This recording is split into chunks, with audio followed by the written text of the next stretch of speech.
It's not? I don't know how to get it over to the screen.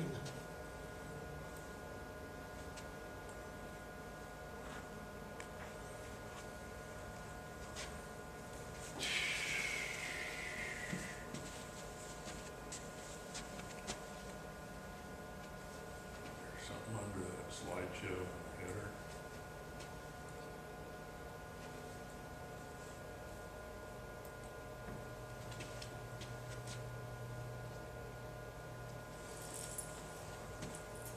Slideshow setting. Doesn't look like that. No, this is It Linux. does, but it doesn't. This is Linux.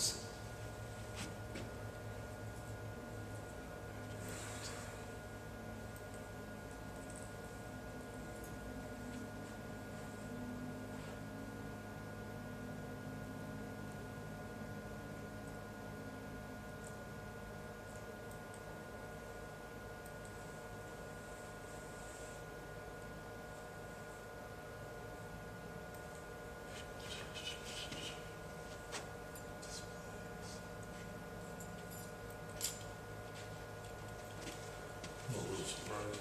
Sure, it hasn't shown up yet. Usually they're here by now. Bill's out in his car. Looks like he was eating supper. Yeah, that's like, Point system on. Bill walked right. I'm sorry. He said Bill was out in the Yeah, car. he's up in the parking lot. Yeah. And I reminded Reed about it. Haven't seen him in a while. No. No, I can't seem to get this to go on to the.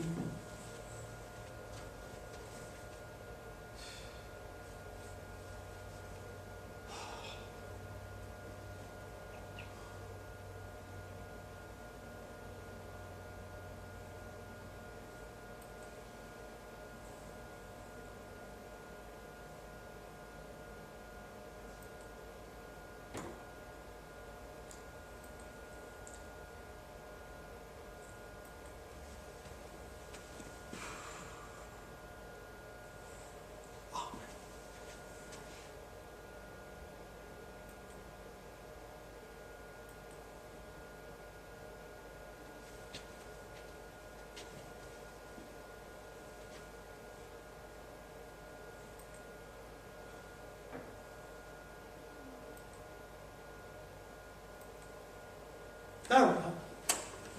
Oh, yeah. Okay. With 1 minute to spare.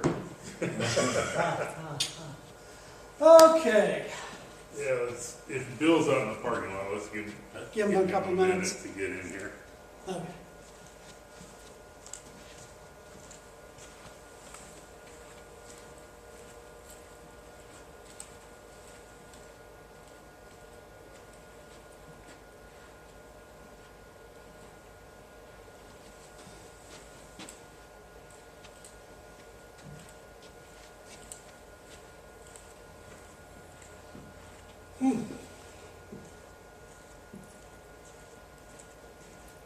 So Parker, you've been on in the middle of that, all the talk that's going on about a new dark site, Yeah, oh, yeah. combo. Yeah, I'm on the board, and unfortunately, I'm in the middle of that. But I'm pretty confident it's gonna happen, and it really needs to. About 2 weeks ago, I went through and looked at 3,700 asteroids. And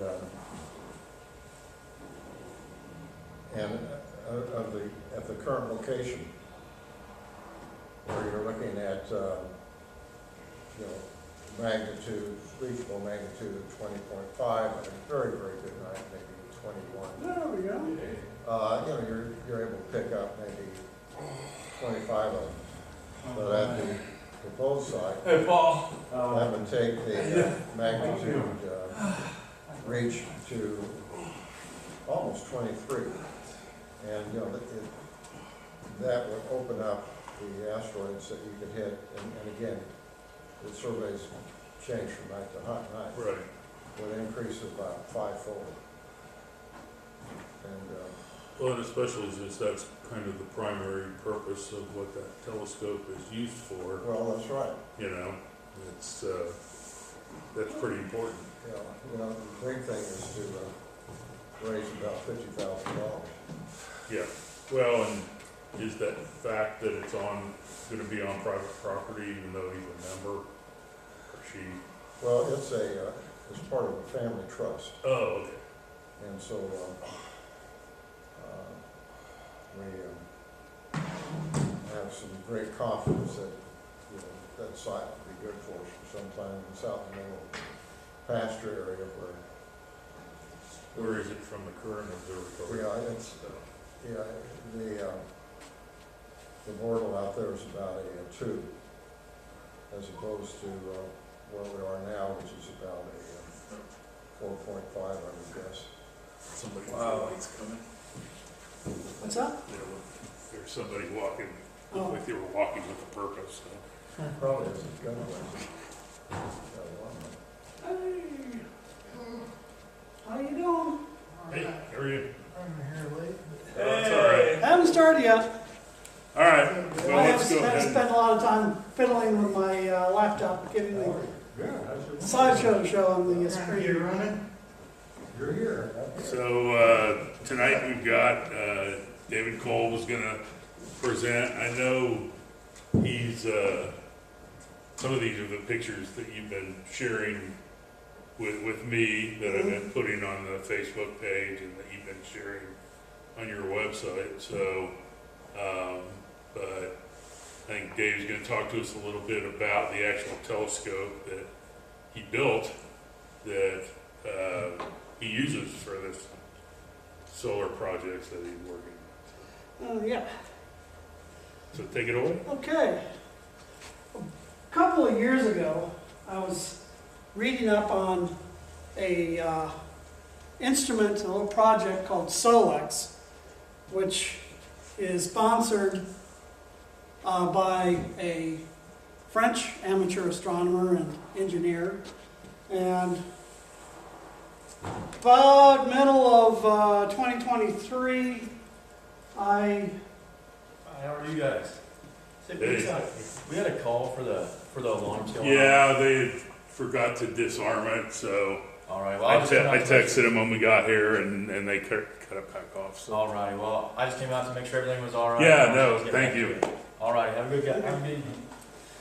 so middle of 2023, I decided to take the plunge and start building this spectroheliograph described on the AstroSurf website. And On what Let's- website? AstroSurf, it's a French website. Oh, Well, and let me just talk a little bit about the history of observing the solar chromosphere. Prominence is first described in the 14th century in the Laurentian Codex, where the first, these were during solar eclipses. This is the first recorded instance of somebody observing and recording the solar prominences. And they were first photographed in eclipse in 1860 by Angelo Secchi, an Italian astronomer. 1869, William Huggins first observed prominence using a spectroscope, which is not a whole lot different from what I'm doing with this SOLEX. Spectroheliograph was developed by George Ellery Hale in 1891, which is basically what I've built here is a version of George Ellery Hale's spectroheliograph. Later, George Ellery Hale also developed a spectrohelioscope, which is a visual instrument used. You just look through an eyepiece and you see a projected, you see the solar disk and H alpha. Let's see. Now here's, if you look through old vintage astronomy books, you might have seen some of these diagrams of solar prominences back in the mid to late 19th century. This is a page, a plate from Story of the Heavens by Sir Robert Ball from 1885. And in this, he was just, they're just setting a spectroscope on the limb of the sun and examining the protuberances along the sun's limb with a spectroscope. This is the basics of a spectroscope. We'll have a light source, say a star, a telescope lens that focuses the light from the star or object onto a slit. The slit is then, light passes through the slit and it's collimated so that it's parallel by a collimating lens. Then it passes through a prism or off a reflection grating to a focusing lens to the imaging plane, which would either be an eyepiece for visual inspection or a photographic plate in those days. Here's a diagram of George Ellery Hale's spectrohelioscope. This is the visual instrument. Light from the sun would hit a heliostat, which would then be projected through his his observatory to either a prism or a diffraction grating, or no, this is a mirror, up to a grating, back and forth again, a couple of reflections, to an eyepiece, which there are two oscillating slits on that eyepiece. There's an oscillating slit on the eyepiece and an oscillating slit for the coming in. And this is a little diagram of the oscillating slits. And it forms an image by just the persistence of vision. So it's basically scanning back and forth rapidly, and your brain just perceives an image on this device by the rapid back and forth scanning. And here is a fairly modern version of the spectrohelioscope that was built by Leonard Higgins using a design by Frederick Vio. This little book, The Spectrohelioscope by Frederick Vio, was published originally in like the 1970s. And as you can see, this is not a very portable instrument. It's sitting, you can see how large it is, sitting on the sawhorses. So that's kind of it's kind of a behemoth. Now, for observing the chromosphere, this has been in the last 20, 30 years the kind of the gold standard of chromosphere observing instruments. You've got your Lunt solar scopes, the Coronado Personal Solar Telescope, the Coronado double-stacked like 60 millimeter or 90 millimeter telescopes, which are no longer manufactured. Meade went out of business, but you can still buy these, and some places still have new old stock. Here we have the H-alpha filters by right over here in Missouri. Daystar filters. These are expensive. These are typically around $5,000 to $20,000. Here's our Quark eyepiece, H-alpha eyepiece. Those run around $1,300, $1,400. So the prices, like the Coronado Personal Telescope, it starts around $800, $900. And they can go all the way up to around $25,000, $30,000. And one of the other disadvantages, besides being expensive, the filters do degrade over time. Like my 60 millimeter Coronado telescope, I've already had to replace one of the filters. It's degraded, turned basically opaque. How old was it? 10 years old. Luckily, The luckily filters that last filter- about 10 years. Luckily, that's made to be replaceable and not too expensive. They never encouraged the replacement on your own. It is a little tricky. I just replaced mine, yet on the one. Yeah. Oh, shoot. And the other disadvantage, you can only look at one wavelength with these filters. So if you want to look at multiple wavelengths, like calcium H and K, helium, sodium, other wavelengths, magnesium, iron, you got to buy a new filter for each wavelength. And that's going to add up real fast. Now the Solex project tries to basically address the multi-wavelength and price concern with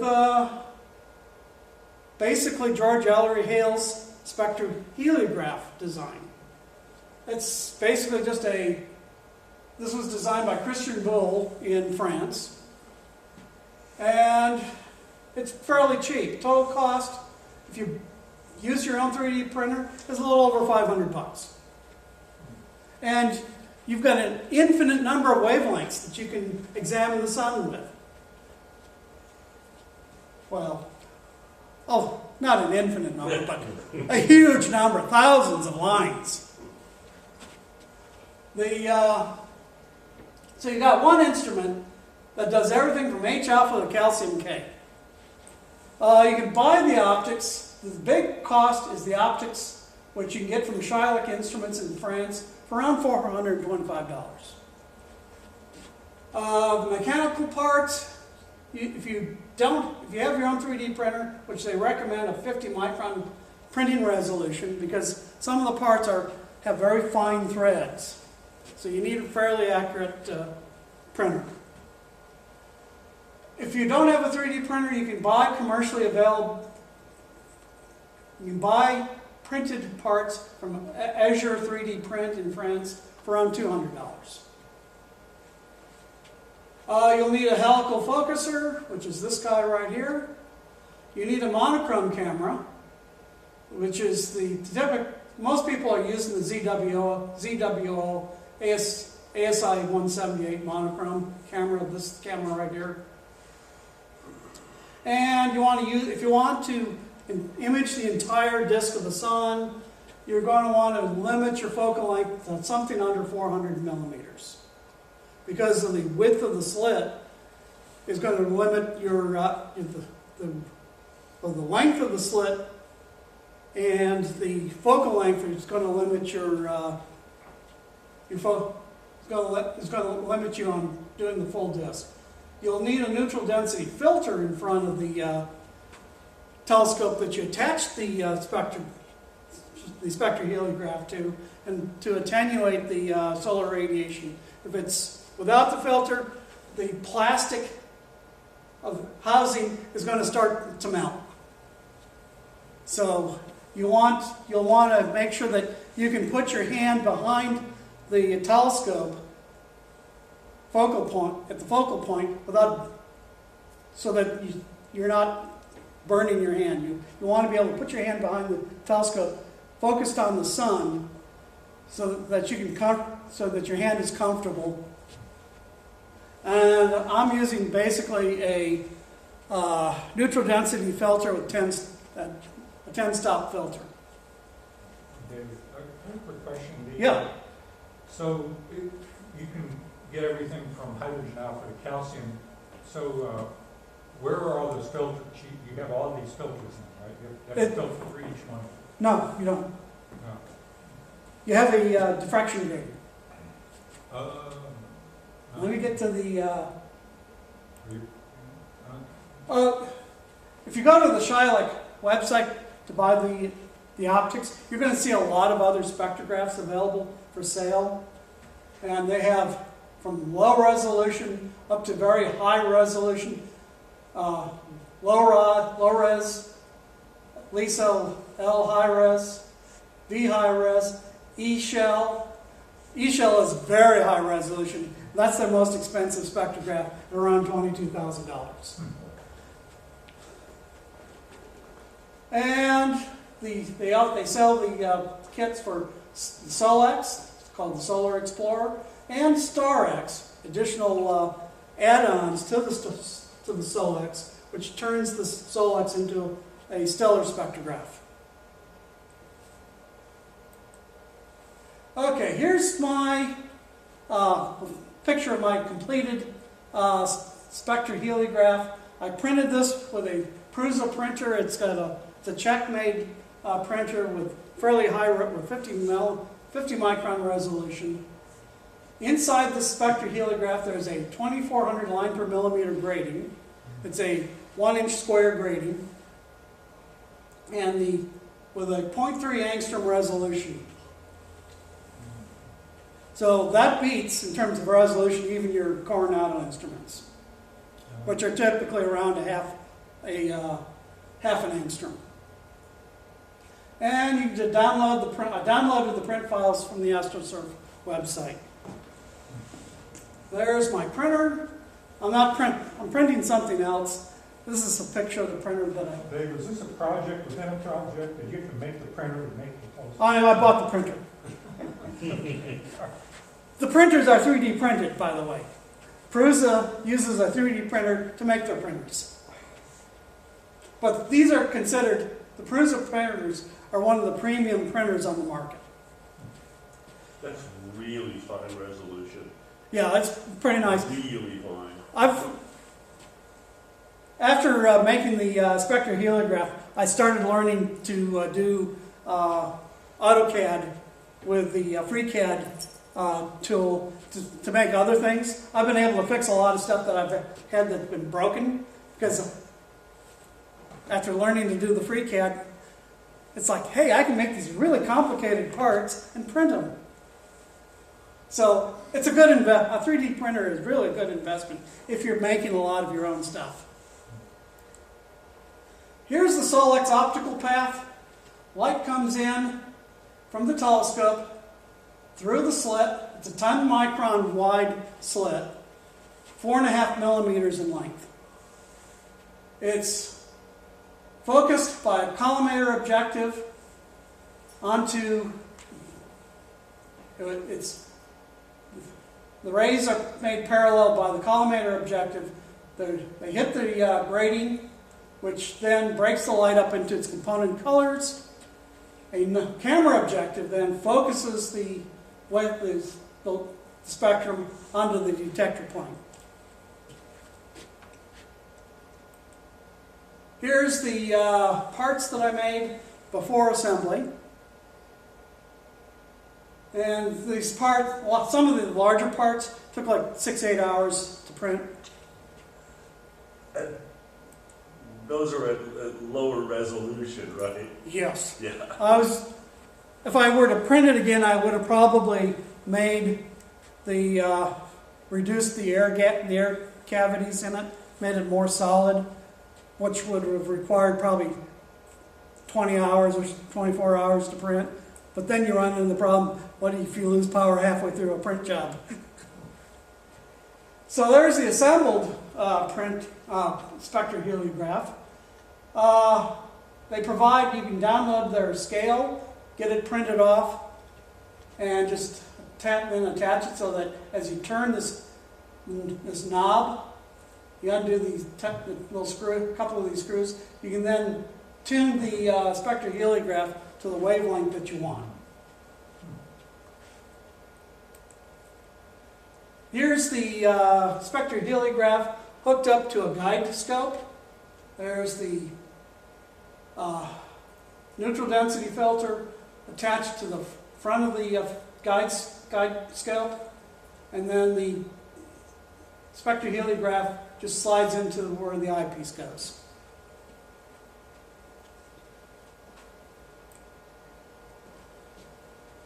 So when you're setting this up to use it, the slit is going to be oriented vertically on the sun's disk. So it's going, basically the slit is going north-south on the sun.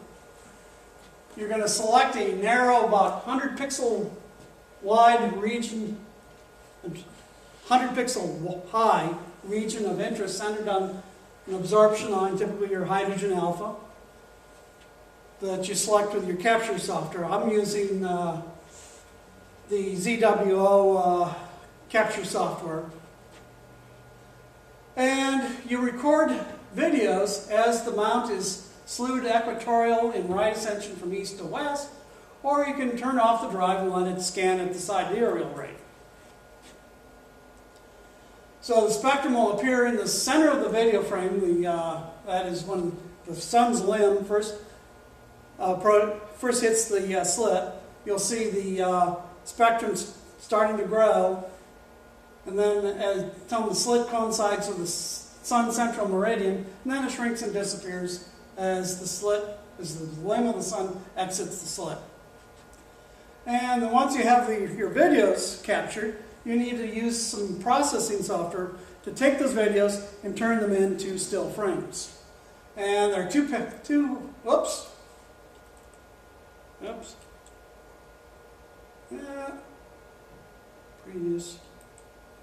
There are two software packages. There's INTI or JSOLEX to process the videos. And the images basically formed kind of an analogous way to how a flatbed scanner will capture an image of a paper document. Also, the images are going to have a lot of noise because they're just a single scan of the sun. They're not actually a stacked image. Here's so you orientate the slit up and down like this, and then the sun travels across the slit. This video up here is a sample video, one of the videos that I've used for captured. So you can see the spectrum gets wider, reaches its maximum width when it hits the center of the sun, then it shrinks in width as it exits the sun exits the slit. You'll notice there were a couple of dark lines on either side that seem to persist, like right here and right here. Those are basically dirt on the grating or dirt on the slit.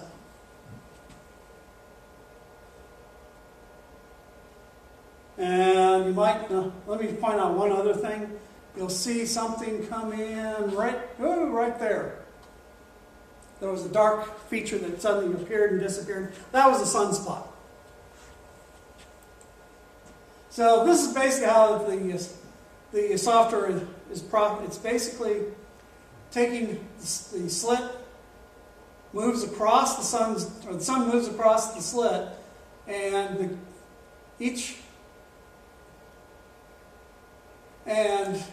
frame of the video is capturing a different region of the sun. The software then just takes and stitches those narrow slices of the sun's disk to create the image. How many images do you typically take in your video?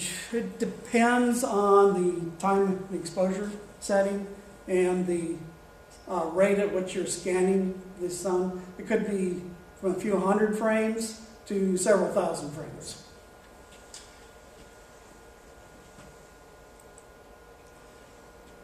One of the other things you have to do before you start to observe is you have to calculate the exposure time. If you don't calculate the exposure time from this formula, the software won't be able to reconstruct a spherical sun. It'll be lopsided. So you have to put in the pixel size of the camera, focal length of the telescope, a parameter V, which is the sidereal period of the scan, either 1, 2, 4, 8, whatever, and the declination of the sun at that day. And that gives you an exposure time in seconds. So you take that exposure time you enter, put that into your capture software in order to do your video capture.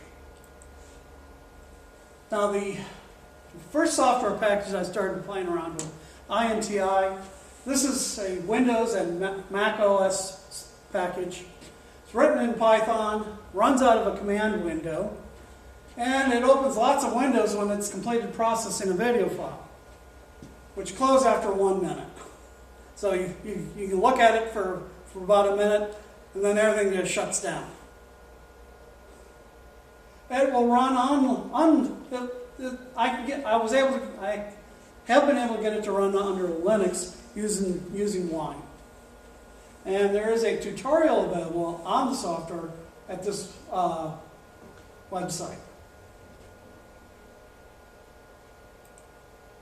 There's a screenshot of the user interface for INTI. There's the command window. When it's done process, here's the name of the video file. So you open up the video file and set your options and click OK. And after a few minutes, this is what you get on your desktop. Bunch of windows opening up. You get, there's your final image. There's also another image of the kind of an artificial eclipse image showing the prominences. Now another package is called for the Solex. It's called JSolex, written by another French amateur. He's actually a guy who works for Oracle Corporation, and it runs under Windows, Linux, and Mac OS. It's got a nice,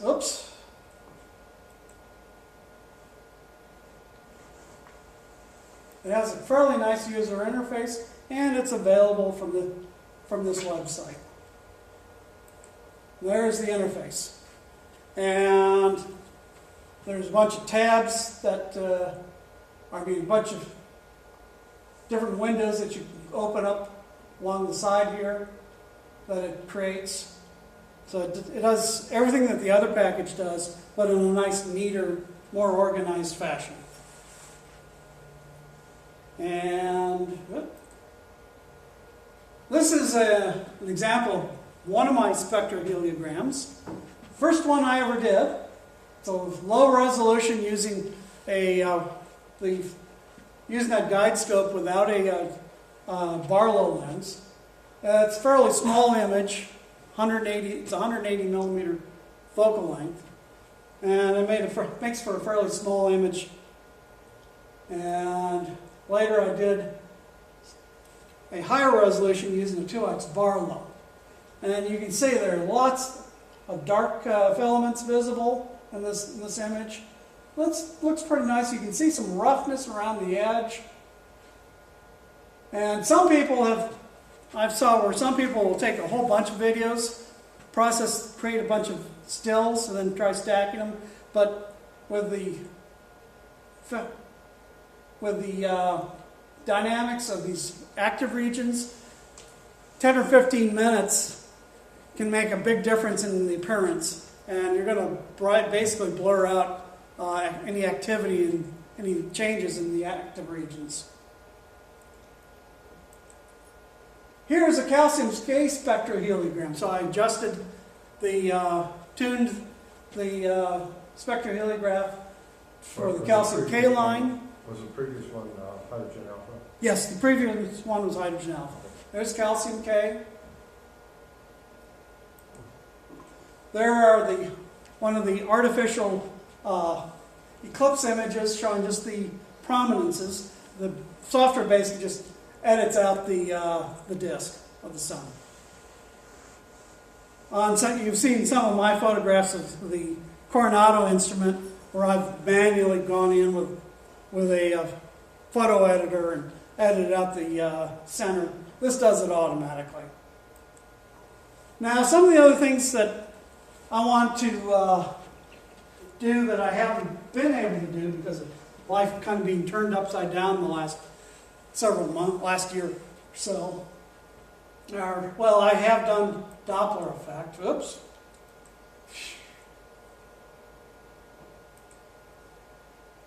The Doppler effect, that's pretty easy. That's something that the JSolex package does automatically for you. Zeeman effect is something that I'm looking forward to doing, which leads into magnetograms. You can also observe the hot E corona, and you can also convert it to a star X. Here's the Doppler effect. This is a image that I processed with the INTI software, where it's synthesized from the red and blue wings of the H alpha line. So you've got the side of the sun coming toward you, and the other side of the sun going away from you, and it colors them appropriately blue and red. So you can see the rotation of the sun in a single photo in that image from that video that was captured. Now the Zeeman effect is visible when you look at the spectrum of the sun around sunspots. The absorption lines of a number of the absorption lines can be seen split into multiple lines. And this splitting is a quantum mechanical effect produced by the interaction of the magnetic field with the magnetic moments of the electrons in the atoms of the sun's atmosphere. And this would include the orbital and spin angular momentum, make up the magnetic moments. And this radiation from this splitting is circularly polarized. For example, the polarization of this line on the left is typically left circularly polarized, and this over here would be right polarized.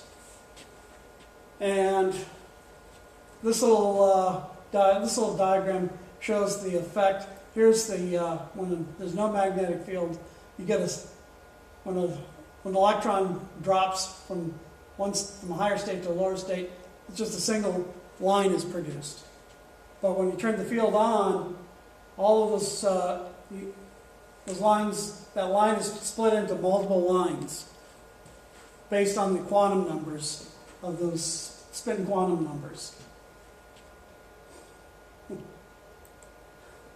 And these are some of the suitable lines for observing the Zeeman effect. A lot of them are iron lines, chromium, calcium, and these Lalonde G factors are used in calculating the strength of the magnetic fields of the sunspots. And you can determine the magnetic field strength from this. The delta lambda is your line splitting in angstroms. How many angstroms is that line split by? That little G factor, Lalonde G factor, is this guy right here. And lambda is the rest wavelength of the line. You can then use this formula to calculate the magnetic strength in Teslas. If some of you feel a little like this guy, I'm sorry. Now, polarimetry, that is measuring the polarization of observing the polarization of the Zeeman, or you can use the SOLEX to generate the magnetograms of the sun by converting the SOLEX to a polarimeter. Basically, you're observing the polarization of that radiation. And what's this useful for? The magnetograms can tell you when a sunspot is going to be capable of producing powerful solar flares. To do this, you have to add some filters to the SOLEX. And you start with,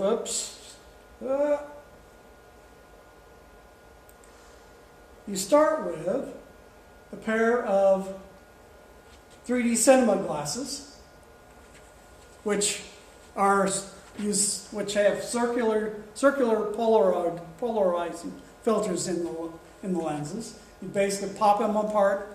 They're typically just kind of snapped together. You just unsnap them, and then 3D print yourself some filter holders, and a little little additional piece that accepts the filter holders. And you put these circular polarizing filters into the holders using the same orientation as they were set into the glasses. Now I've gotten this far as making the filter holders, but I haven't actually done the observations yet. And you're going to observe typically the iron line. I'm going to be trying to observe one of these three iron lines. These are fairly sensitive to the Zeeman effect and easily the best lines for using with the Solex. Here's some examples from the AstroSurf website. The iron 6173 line is right there. So you have to basically memorize those patterns, those regions of the solar spectrum to identify these lines. Here's the 6301 and 6302 lines. So it's you have to kind of learn the solar spectrum to be able to identify these. And how they appear, when you look at the spectrum of a sunspot around the sunspot, you'll see that there's the line gets kind of broader. And they've edited up. Here's the left circular polarized. Here's the right circularly polarized. And then the two combined. So you can see how it's a little bit wider. And the software then, you feed that in, you let the software process this, and you get basically this. This is a Solar Dynamics Observatory magnetogram. This is the same region using a Solex.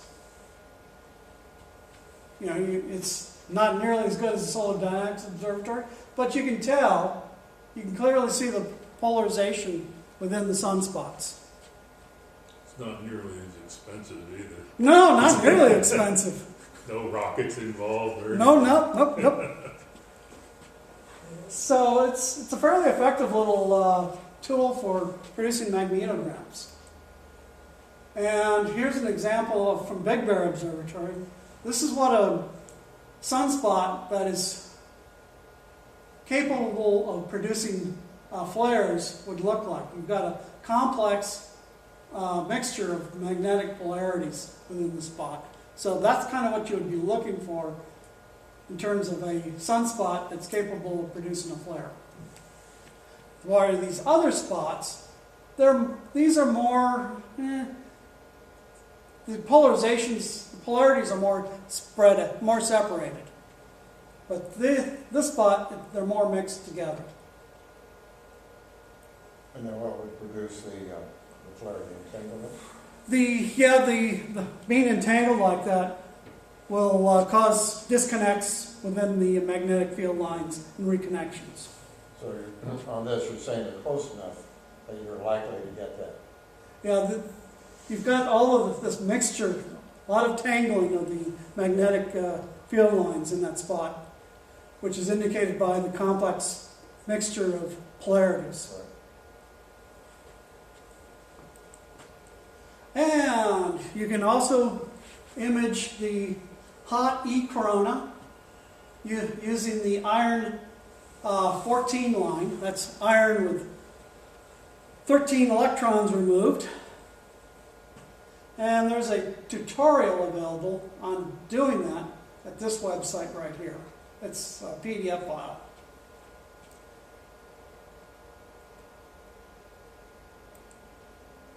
Now, converting this to a StarX, you can download some additional print files to print the cube and these other parts. And you'll want to replace the 2400 line per millimeter grading with a 300 or 600 line per millimeter grading. 3D print all these other pieces. You'll want to purchase this mirror from Shylock Instruments along with some additional lenses. And also you'll want to purchase another helical focuser. And this is the optical path of a Star X. This light coming in from the telescope. Here's the slit. The slit on that you get, the slit that you already have has a reflective surface, front surface on it. So light that doesn't pass through the slit bounces up to the second mirror that you get, and that's directed into a guide camera. Whereas then the rest of this light passing through the slit goes through the spectrograph. And these are the lenses for to focus the reflected light reflected off the mirror to the guide camera. And there's a there's a helical focuser with these lenses attached to it. This is the guide cube right here. And this is what it would look like when you have the Star X completed. This will be your guide camera, your imaging camera, and this then attaches to your telescope. And you'll be attaching this to like your C8 or your long focus whatever, you'll be using a larger telescope, something with fairly wide, fairly large aperture, 8, 10, or 12-inch scope. Sample of a spectrum of denim from a Star X that you can see all these. You can see the hydrogen absorption lines very, very clearly. Some Sol X alternatives. There's a open source project called the SunScan. It's basically a smart solar telescope. It's open source, 3D printed, powered by a Raspberry Pi. It's got a battery, its own battery in it. With it, the Raspberry Pi will have a wireless connection to it, and they provide a mobile app for Android and iOS. So an open source smart telescope for the sun. And there's a website for it. Here's a kind of a clone of the Sol X called the ML Astro. It's a CNC machine aluminum housing using micrometers for precision adjustments. The Sol X, some of the focusing has to be done in kind of by sliding some of the components back and forth and then tightening down some of the screws on it. They've eliminated the uncertainty in that by providing a micrometer for adjusting focusing the light on the slit, a micrometer for turning the angle of the grating, and a micrometer for adjusting the focus of the spectrum onto the camera. It's also made in Vietnam, so when you order this, it's probably going to take some time, and I've seen where they make them in batches and they sell out and then they start making another batch. So sometimes you might have to wait a while. And the other nice thing about the SunScan is you don't need a telescope mount, you just need a tripod. You point it at the sun, you just let the sun drift across the field of view of its telescope. It's just got a small little telescope on it. Some resources on solar observing. There's this book right here, Solar Astronomy, is a fairly recent book covering all aspects of using a spectroheliograph and other solar observing methods. Amateur telescope making describes the spectrohelioscope that made by George Ellery Hale. Another book called Imaging Sunlight Using a Digital Spectroheliograph by the Springer publishing product until 2016, and these websites, this is the AstroSurf and how to construct and use the Solex, Shylock Instruments, Azure 3D print for print if you don't want to print your own parts, ML Astro, this is the Solex this is the Solex the optical kit they provide that you can buy, another source for the opticals parts. This link provides a tutorial on adjusting the Solex after you've assembled it. And here's the video tutorial on the JSolex software. And a couple of Facebook groups. The Solex Facebook group and the Solar Activity Facebook group.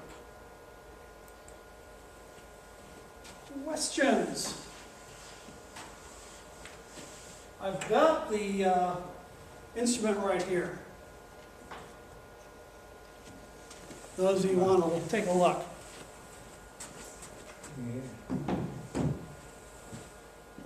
Now, you'll notice I've got some aluminum tape on the outside of the housing. That is to prevent light leakage between the two halves that are basically screwed together. You need to eliminate any light leakage between those two halves. And that aluminum tape does that.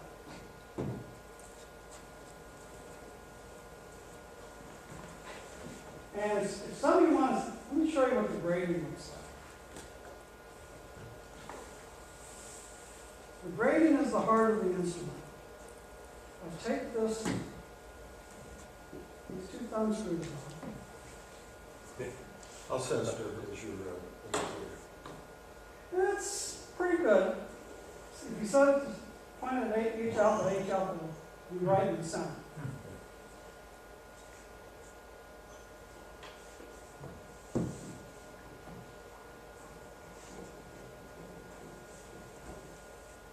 There's the grading.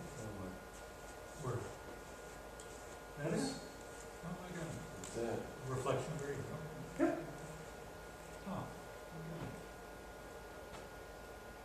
You have to be really careful with those things because Wow. you can't clean them. If you try to clean them, they'll be ruined. Can you blow air over them or You can, dust off? if it's dry air, you don't want any.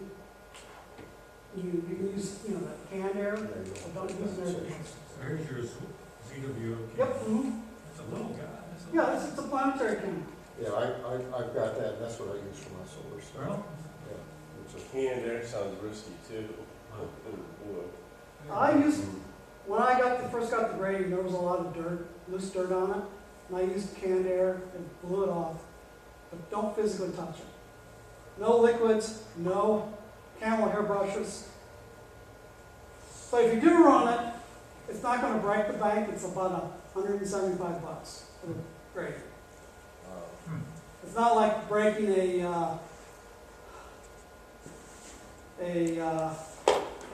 Foliage alpha. your Coronado instrument. I'm so blown away by the precision of that. I've got a little pointer on here Yeah. that I added, something that wasn't in the design. You have to kind of rotate this so that the whole assembly on the finders on the guide scope, to try and get everything squared up with the north-south axis of the sun. If you're off by quite a bit, the software might not be able to reconstruct the image completely spherical. How close do you have to get? Within a degree or two. Really? Yes. If you're off several degrees, it'll tell you. And then I made a scale that goes on the guide scope. By rotating this, I can say, okay, I'm off 5 degrees. I can just rotate it the appropriate amount. Using the scale, and boom, I'm right there. No guessing. so how big is this? It's hanging off a guide scope. Yep, it's like my field. Plastic. It's plastic. Here's the filter holder. It's an empty filter holder. That's the full spectrum filter. Yep. Yeah, so this print is at 50 micron? The whole printer is 50 micron resolution. Your typical commercial amateur printer, your typical printer is 200 microns. Yeah. The Cruiser printer and a few other printers have 50 microns. 200's good. 50 microns even better. Yeah. Ooh. Actually, I'd be very tempted to print it with, full 100% fill and Weight goes up then. yeah, it's true. It doesn't have the resolution, and well, actually, you don't need 100%. You'll need 100% where you're going to cut the threads and then go to the lathe. Well, what you do is what I do is I set a unfilled thickness around the edges, around Yeah. any of these Right. connectors, Yeah. to be, say, 4 or 5 layers of this complete Yeah. fill. Yeah. That That's just an option. that gives you enough strength. Yeah. So just do that, On the farm, Just do around that, the and outside edges, and then cut the inside threads on edges. the lathe. The threads come out fine. If your printer can do that. Yeah. 50 micron, I'm printing photo threads, no What's your problem. nozzle aperture? Oh, I don't remember, it's pretty small. But I'm printing photo threads now here. I mean, my layers normally, my fine layers are like, I think, 1/10 of a millimeter. And you're talking about 200? Yeah, 20, wait. Gotta do that. It's a micron's 1,000 of a millimeter. Yeah. Millionth of a meter. So 1,000th of a millimeter 50 thousandths. is what is the 50 microns, yeah. And What's so the one that takes, It's not bad. photographs of stars, what's that called? That's the Stars. Stars. Yep. Basically, you just start actually replace that grading with a coarser grading, 300 or 600 lines per millimeter. And you add in another piece here for the guide cube, so that you're able to put a guide camera and see when your star's on the slit. Oh. So with the sun, it's so big, it's no problem finding the sun on the You slit. need to pick off some of that light. But when you convert this to a star X, you've got to be able to see that star on the centered on the slit, so you need a guide camera to do that. Just like So with a you regular get spectrograph. angle change by rotating the grating, not by changing the angle between. You just rotate the grading to change. Yeah, and these stay the same. So if you want to go to calcium ones, you just go right there, like there. I'll be there. But when I go, because of these optics, the lenses in here are fairly short focus.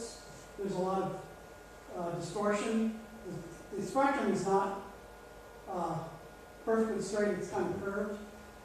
And when you go to like calcium K, the camera's going to be out of focus. You have to then refocus when you go over the calcium.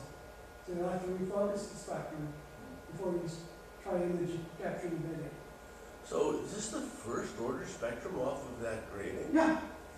Wow. Mm-hmm. When I was trying to build my spectroscope, I was working on the second order spectrum. Then if I tried to go to the third, it was starting getting overlaps and causing problems. But my first order was much too narrow. I didn't have this kind of filter. So your zero order all the way over here.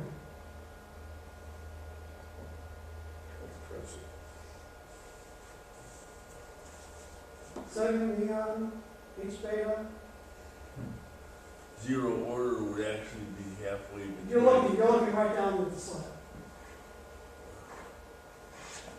Zero order, you're looking straight at the slide. Okay. And that, Oh, so that's not just rotating and grading, that's moving the that's just slit. rotating the gradient.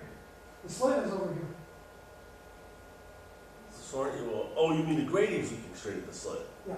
When Okay. you're looking at the zero. Because I was like, you're always looking straight at the slit. But the No, grading it's isn't always facing straight at the slit. The grading is not always facing this. Yeah. Straight at the slide. Right. Zero order is grading facing straight at the slit. Mhm. Right. I'm gonna do that second yard.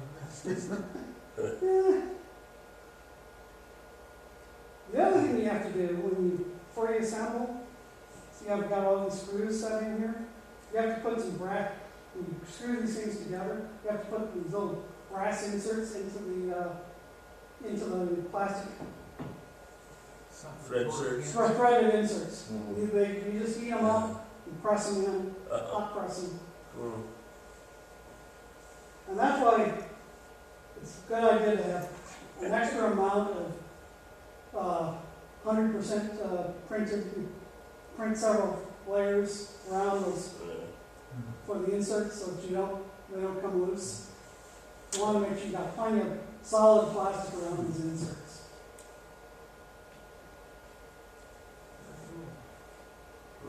And also, one other thing you need to do is the tilt of the grading might be a little bit off. It might not be pointed right up on the center of the chip of the camera, so you have to often put little shims underneath this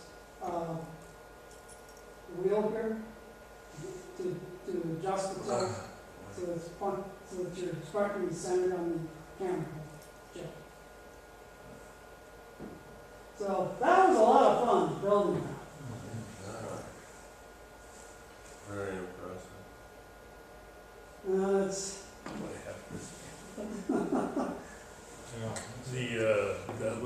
The smart one, mm-hmm. I was looking at that, the printing piece from Azure 3D is about 200 euros, and the optical that goes in it from Chiliac I is think it'll be my next about 525 euros. Mm-hmm. So, That's what the sun At scans. some Yeah. point, this process. so I mean, that's No. still cheaper that's, than you a PST. That's not tens place, Yeah. at least. And the little smart scan, the solar scan, is it's everything, Thing is, it's your thing is, capture I might software, already have a computer, usable grading. everything all in If I one haven't package. ruined it. Mhm. It's a beautiful grading. So I took apart a benchtop spectrochromatograph a few years back. Took out the optics and put them all in containers. I don't actually know what I've got. Okay. I wonder if there's any chance that I have something usable for this. You might check, they typically write on the side of the grading, how many lines per millimeter it is. So check the side of the grading.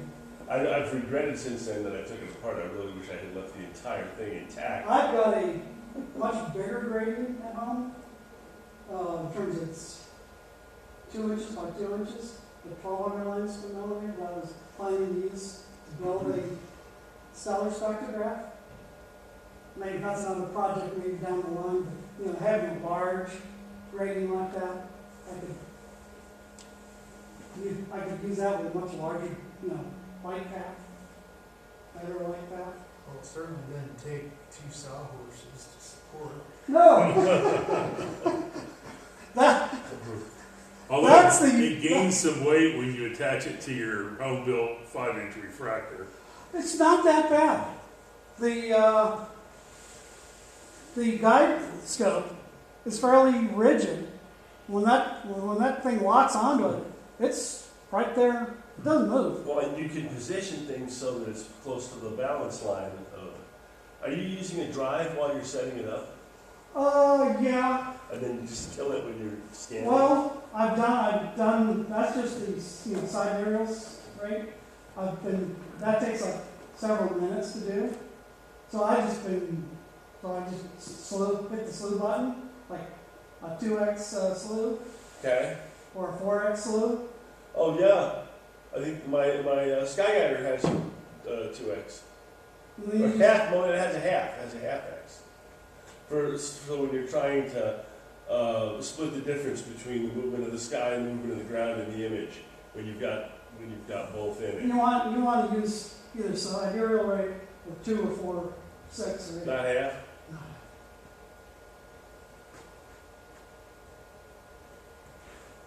Because that'd just speed the 2x or 4x, just speed the Speeds up the path, scan. Yep. the scan. It speeds up the But wouldn't scan. half just invert the image and do the same thing as 2 times? I would just get an inverted image. It'd be falling behind instead of, yeah. It'd be the same image, just inverted. You'd be scanning in the opposite direction. I don't know if the software would be able to handle that. I'd freak it out. It'd probably freak out. David, that Christian Bull is a familiar name. I think back when people were hacking webcams, you know, making webcams. He was doing that too. Those Vesta Yep. webcams. Dave, you just flip it over. And then it's scanning in the same direction. I don't know. It's in the software, right? He writes the software. Yes, he writes a lot of software. He's an engineer. Very clever, very clever. Yeah, he's a very clever guy. His wife is also very clever too. Okay. His wife wrote the INTI software package. At first, I think I was adding a 0 when I was thinking of the resolution of the printer. Now, my printer's already normally working at half of that resolution. So I just need to get it twice as fine as what I'm doing now.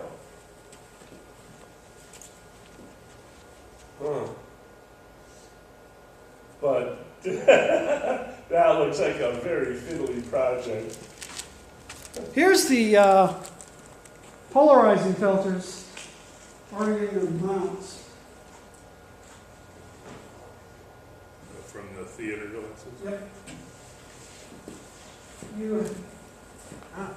They're held in place with thermal tape that you use for desoldering Yeah. circuit Tap boards. 10 tape. Yep, Yeah. using Captain tape to take them in place. Yeah. I just started, I've been wanting to make filters for so long, I finally started doing it. The thing that's shocked me, I'm cutting filters, I'm punching filters, circles to fit the, and, you know, I couldn't believe how hard it is to cut through that stuff with a stamp.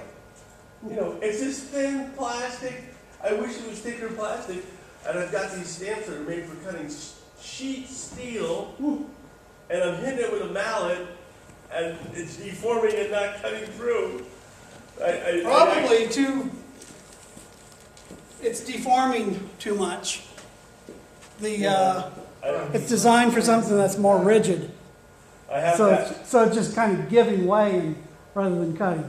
Yeah, I'm right. I might need a matching piece. But Might have to put it between my some current metal. approach is You might want to put the plastic between some sheets of metal. put it between some other stuff. Yeah. Oh, that's an idea. The other thing is I have a 1-ton arbor press in the car right now to use instead of the mallet. Well, tossed in. But that's an idea, because you could actually, I was worried, I've been thinking about sandwiching it between some clear pieces of plastic, optical plastic, and I actually got a sheet of this stuff. Here's my neutral density filter holder that I made. And it's got photo thread printed, 3D printed right into the plastic. And the filter screws in very nicely. And I gotta get the glasses out. I'll take a closer look at this. I'm not sure why it is. Did you tap these though, the nylon? They're set, I put the brass inserts in the Oh, the plastic. brass inserts, okay. I don't know why it is I make it to these meetings without glasses. I don't understand. What?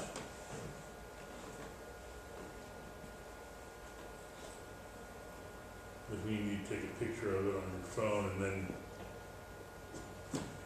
Well, with something big like this, you get to average a lot more together, so that's good. The threads work quite nicely. Yeah. I've made a number of threaded adapters at printer. You sometimes you have to play around a little bit because the plastic tends to shrink after it cools. I'm looking at the resolution, Yeah, and I'm like, I could do this. So you almost have to be big, predict it a little bit maybe. A little bit, yeah. And PLA? then play around with it. Since it's just, you screw up, it's, it's too big or too small, you just adjust it and print it again. Is this like 20% PLA? Well, 23? I think so. Gee. That's just the default, I just did using the default setting.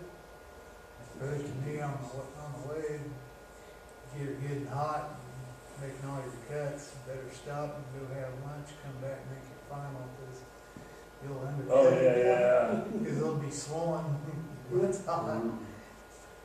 Well, they make a substance for. Oh, it'll take a while, so, Yeah. better just take a break or something. I got to visit a While you're shop. gone. I got to visit a shop where a guy was doing a really high precision It's a CNC. 50 millimeter guide scope with a 180 millimeter focal line. So this just fits over the lens of the dew shield. Clamps onto the dew shield. and just screw it That right in scope there. would be perfect for this. It's got the guide scope's got a helical focuser on it. So Yeah, this guy was making real high precision stuff, and I was at first I was just like, he has one of these big CNC machines, and he's making a part this big to super high precision, and he's got all the coolant nozzles blasting it full force. He's got like 300 GPM going through there or something, and I'm like, you would think that would just vibrate the part like crazy, and he's like, no, that's how you keep it cool enough to machine it and not lose the specs. Something hard that he's cutting. Stainless. Oh, yeah. That's. He's like, that's how you keep the specs. You run your coolant at full flow on this little tiny. You couldn't even see any of the part or the machine head or anything. All you saw was this spray in the machine.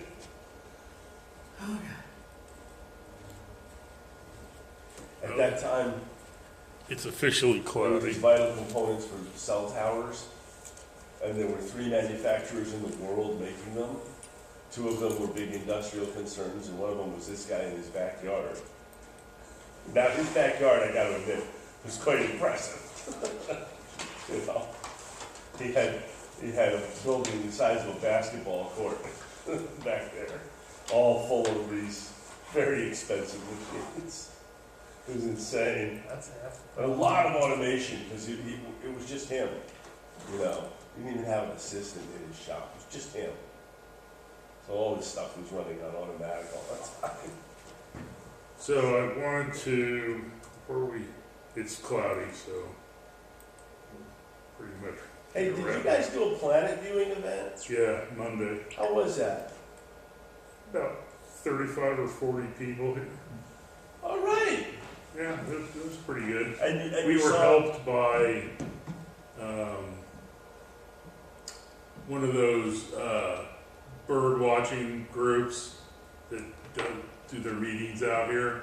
Was having a meeting from 7 to 8, and we started observing at 8. So Also, about half of those people stopped over. Did And they have the bird watching scopes with them for it? No, they were having just So, a monthly club meeting. how many planets did you see? We saw, we looked at Venus, Saturn, Jupiter, and Mars. So you didn't go for Neptune. No. It was There there. you go for Neptune or Uranus, both, which we're at, but we did do some other stuff, did, you know, the Orion Nebula, a few other. I don't even remember if Uranus was supposed to be up. Yeah, it is. Yeah, okay. Yeah, everything except Mercury, which sets But isn't there another one coming where Mercury will be in it too, but it might be morning? yeah, I think that's in March. Yeah. Yeah, I guess, yeah. I think it's Saturn and Mercury have like a conjunction in the morning sky. Mercury's tough. Yeah, it is. Mercury's really tough. But, Considered ditching work, but we were gonna be busy. yeah, no, it was a pretty good turnout, and it helped that there was already a crowd out here, and Cool. the wetlands staff made sure they knew what we were doing, so. But, we had several people beyond that stop out, so it turned out nice. And Jupiter was almost directly overhead. It was great. And Mars, you know, just because it's so close to opposition, it was, even though it was still, you know, not super high in the sky, it was looking really good. Saturn sucked because it was down in the gum. Yeah. And there was no No when rings. it gets down that low, there's basically no rings, even though there's a tiny sliver of rings that you can see. When it gets down to the gunk, you couldn't see it; just looked like a round blob. I mean, Venus looked pretty good, but Saturn. Yeah. Luckily, Saturn got down so low that I wouldn't even try and do anything with it pretty quickly. Just So like then- there's Saturn. Okay. Out we go. So, you know, I had 3 telescopes and just did one on Venus, one on Jupiter, one on Mars. And then when Venus kind of got down into the gunk, you know, I just started taking a 3rd telescope and looking at a few others. Had a couple of sheriff's department people come out and say hi then too. Not because anybody reported this, because they were two lady deputies were out, and one of them had a couple of kids with her. So they just wanted to come out and look at Not the plans. because you look suspicious, but because. Hey, That's what I used to say to him. But Yeah. none of them have ever pointed a gun at me when they came here. No, but they point a flashlight at you. Because we've had them do that Yeah, for they're events reading you before, right. where they come up and they have that really bright flash. They take Yeah. the searchlight on the car and they point it at your, and like, you just killed an hour of night vision.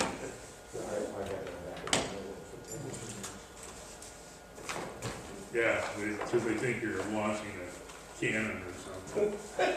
Yeah, Reed and I one time, they were sure we were terrorists. Somebody called us in, man. Somebody called us in. I mean,